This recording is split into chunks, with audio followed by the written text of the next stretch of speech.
Hello friends, आज हम एक न्यू टॉपिक लेके आए हैं oral hygiene for a conscious patient. ये टॉपिक स्किल टेस्ट में पूछे जाने की संभावना है, तो हम इसको डिस्कस करते हैं और इस प्रोसीजर के बारे में हम आपको बताएंगे क्या क्या प्रोसीजर करना है। स्टेप बाय स्टेप हम आपको बताएंगे, ठीक है। पहले प्रोसीजर डिस्कस करने से पहले थोड़ी सी कॉमन टर्मिनोलॉजी है वो डिस्कस कर लेते हैं। जैसे halitosis means persistent bad breath, ठीक है। Cheilosis means painful inflammation and cracking of one और बोथ कॉर्नर ऑफ माउथ, ठीक है। इन्फ्लामेशन होना माउथ के कॉर्नर का, उसको कहते हैं सेल्यूलोसिस। ये विटामिन्स की कमी से होता है। Gingivitis, inflammation of gums, gingivitis, stomatitis, painful inflammation of mouth and lips, stomatitis, ठीक है। अब इसकी डेफिनेशन देखते हैं ओरल हाइजीन की। डेफिनेशन में असिस्टिंग द वीक और debilitated patient for cleaning mouth by mechanical brushing of the teeth and rinsing the mouth, ठीक है। इसमें क्या करते हैं, पेशेंट जो वीक पेशेंट होता है, कमज़ोर पेशेंट होता है, उसको हम असिस्ट करते हैं कि माउथ केयर के लिए, ठीक है। अब इंडिकेशन देखते हैं ओरल हाइजीन के, मतलब कि कौन कौन से इंडिकेशन होते हैं जिसमें हम ओरल हाइजीन प्रोवाइड कराते हैं। माउथ ब्रीथर, जो पेशेंट माउथ के थ्रू ब्रीथ करता है। पेशेंट ऑन एनपीओ, पेशेंट जो नील पर ओरल है। ओरल सर्जरी के पेशेंट को हम ओरल हाइजीन देते हैं, ठीक है। पेशेंट्स ऑन ऑक्सीजन इनहेलेशन पर है, उसको भी हम ओरल हाइजीन प्रोवाइड करवाते हैं, देते हैं, ठीक है। चिल्ड्रन अंडर तीन साल का, अगर कोई 3 साल से छोटा बच्चा है, उसको भी हम ओरल केयर प्रोवाइड कराते हैं, ठीक है। और 6 नंबर है patient who are unable to maintain an educate oral hygiene, जो पेशेंट अपने आप ओरल हाइजीन को मेंटेन नहीं कर पाता, हम उसको भी हम ओरल हाइजीन केयर प्रोवाइड करते हैं, ठीक है। अब इसका पर्पज़ देखते हैं, पर्पज़ ऑफ ओरल हाइजीन, ठीक है।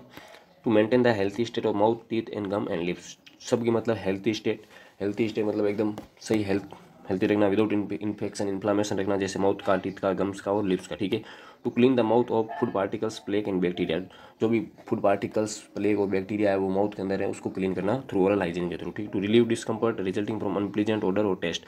जो भी ऑर्डर, जैसे फाउल ब्रीथिंग आ रही है, अगर हम उसे ओरल केयर प्रोवाइड करेंगे तो वो फाउल ब्रीथिंग कम हो जाएगी, ठीक है, ओरल केयर प्रोवाइड करने से, ठीक है। उसको रिलीव करने के लिए हम ओरल केयर देते हैं, ठीक है। To enhance the wellbeing and comfort, to stimulate the apatite.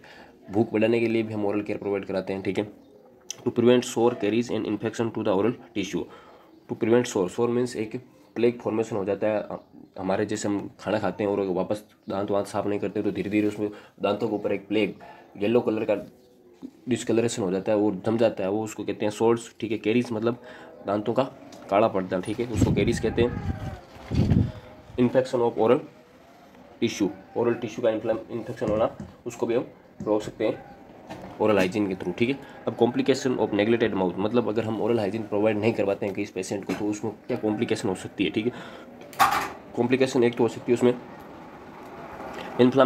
Inflammation in various localize region of the oral cavity, for example halitosis, glossitis, pyorrhoea, root abscess, parotitis, sores and crust, dental caries, adenitis and tonsillitis. ये हमको complication देखने को मिल सकती है अगर हम oral hygiene नहीं provide कराते हैं, ठीक है। Loss of appetite, joint disease, कोई पेशेंट के जॉइंट डिजीज हो रही है, जॉइंट डिजीज मतलब इससे क्या, जॉइंट डिजीज से कैसे इफेक्ट होता है, रूमेटॉइड आर्थराइटिस हो जाए या स्टेप्टोकोकल इन्फेक्शन हो जाए, जो सीधा जॉइंट को अफेक्ट करता है, ठीक है। रूमेटिक हार्ट डिजीज, ये भी ऐसे ही, अगर ज़्यादा दिनों तक अगर टॉन्सिलाइटिस हो जाए और हम ओरल केयर प्रोवाइड नहीं करें तो टॉन्सिलाइटिस होने के चांसेस रहता है। ग्रुप बी स्टेप्टोकोकल इन्फेक्शन होने के चांसेस रहते हैं, जो रूमेटॉइड हार्ट डिजीज कोज करता है, ठीक है। गैस्ट्राइटिस भी हो सकता है इससे, अगर हम ज़्यादा समय से अगर पेशेंट को हम ओरल हाइजीन केयर प्रोवाइड नहीं करें तो, ठीक है।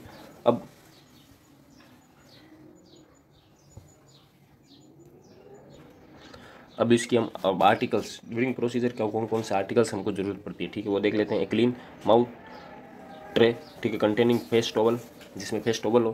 क्रम्बल और feeding cup containing water, feeding cup जिसमें वाटर हो। सॉफ्ट और ब्रिस्टल टूथब्रश, मतलब सॉफ्ट टूथब्रश हो, जिसके मतलब सॉफ्ट टूथब्रश हो। टूथपेस्ट, टूथ पाउडर और अवेलेबल डेंटिफाइसेस, मतलब जो भी टूथपेस्ट या टूथ पाउडर वो अवेलेबल होना चाहिए, ठीक है। माउथ वाश सॉल्यूशन मतलब वेरियस टाइप के माउथ वाश सॉल्यूशन आते हैं, जैसे सोडियम क्लोराइड है, थाइमोल है, डाइल्यूटेड सोडियम पोटेशियम परमैंगनेट है, लिस्ट्रीन है, क्लोरोहेक्सिडिन है, ठीक है। ये माउथ वाश सॉल्यूशन है, ठीक। कॉटन एप्लीकेटर और कॉटन बॉल्स, ठीक है, कॉटन एप्लीकेटर और कॉटन बॉल्स चाहिए हमको। Emollient in a container, glycerine, liquid paraffin, Vaseline and coconut oil, ये भी हमको चाहिए। इमोलिएंट मतलब वापस उसको एकदम, इमोलिएंट मतलब एकदम उसको इमोलिएंट चाहिए, और किडनी बेसिन इमेसिस जो भी वेस्ट मतलब प्रोड्यूस होता है ड्यूरिंग प्रोसीजर, उसको कलेक्ट करने के लिए किडनी बेसिन जरूरी है। स्मॉल मैकिंटोस भी हमको चाहिए, क्लीन ग्लोव्स भी हमको चाहिए, ठीक है। अब बात आती है प्रोसीजर। बिफोर प्रोसीजर हम क्या क्या करते हैं, assess the condition of the patient in his mouth and level of consciousness. Patient के मतलब कंडीशन देखते हैं माउथ की, और लेवल ऑफ कॉन्शियसनेस देखते हैं पेशेंट का, ठीक है। अगर अनकॉन्शियस पेशेंट होता है तो उसकी केयर अलग तरीके से करते हैं, और कॉन्शियस पेशेंट की केयर, माउथ की केयर अलग तरीके से करते हैं, ठीक है। Inspect the integrity of lip, teeth, buccal mucosa and gum plate. मतलब इंटीग्रिटी देखते हैं पेशेंट्स का। इंटीग्रिटी मतलब एकदम उसमें इंटीग्रिटी मतलब कहीं कट अब्रेशन या मतलब कट वट तो नहीं लगा हुआ टीथ के, बिल्कुल म्यूकोसा के, गम प्लेट के कहीं पे, वो देखते हैं, ठीक है। ऐसे the patient's ability to grasp and manipulate the toothbrush. Patient खुद कर सकता है, मतलब टूथब्रश खुद कर सकता है, वो देखते हैं पेशेंट, मतलब उसको टूथब्रश देते हैं, अगर वो सही पकड़ लेता है, पकड़ता है या नहीं पकड़ता है, वो देखते हैं, ठीक है। Explain the procedure to the patient and encourage him to participate. Patient को मतलब प्रोसीजर एक्सप्लेन करते हैं एंजाइटी रिलीव करने के लिए, और पुल द स्क्रीन मतलब इसी की मतलब प्राइवेसी प्रोवाइड कराने के लिए पुल द स्क्रीन, ठीक है, पेशेंट की।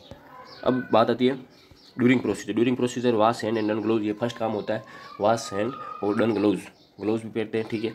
Bring the patient to the edge of the bed and nearest to the nurse. Patient को बेड के एज के मतलब कॉर्नर पर लेकर आते हैं, और जितना नर्स के नज़दीक हो सके उतना नज़दीक लेकर आते हैं। Position the patient in high Fowler's position और semi Fowler's position as tolerated.